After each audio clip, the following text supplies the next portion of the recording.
الحمد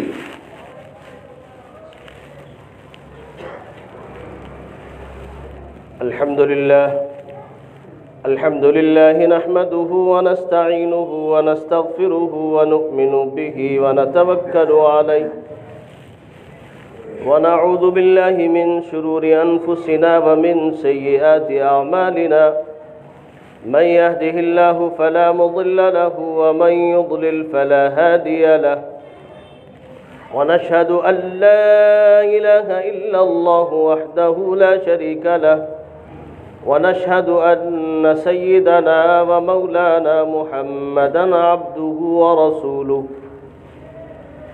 أرسله بالحق بشيرًا ونذيرًا وداعيًا إلى الله بإذنه وسراجًا منيرًا وصلى الله تعالى عليه وعلى آله وأصحابه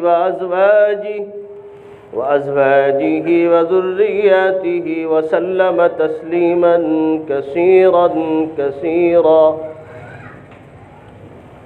أما بعد فأعوذ بالله من الشيطان الرجيم. بسم الله الرحمن الرحيم. قد أفلح المؤمنون الذين هم في صلاتهم خاشعون. وقال تعالى في مقام آخر: أقيموا الصلاة وآتوا الزكاة صدق الله العلي العظيم. وقال النبي صلى الله عليه وسلم: الصلاة معراج المؤمنين. وقال النبي صلى الله عليه وسلم في مقام آخر: الحائط بين الإسلام والكفر الصلاة، أو كما قال صلى الله عليه وسلم. اللهم صل على سيدنا محمد وعلى آل سيدنا محمد وبارك وسلم. اللهم صل على سيدنا محمد وعلى آل سيدنا محمد وبارك وسلم. اللهم صل على سيدنا محمد وعلى آل سيدنا محمد وبارك وسلم. سبحان ربك رب العزة عما يصفون وسلام على المرسلين والحمد لله رب العالمين.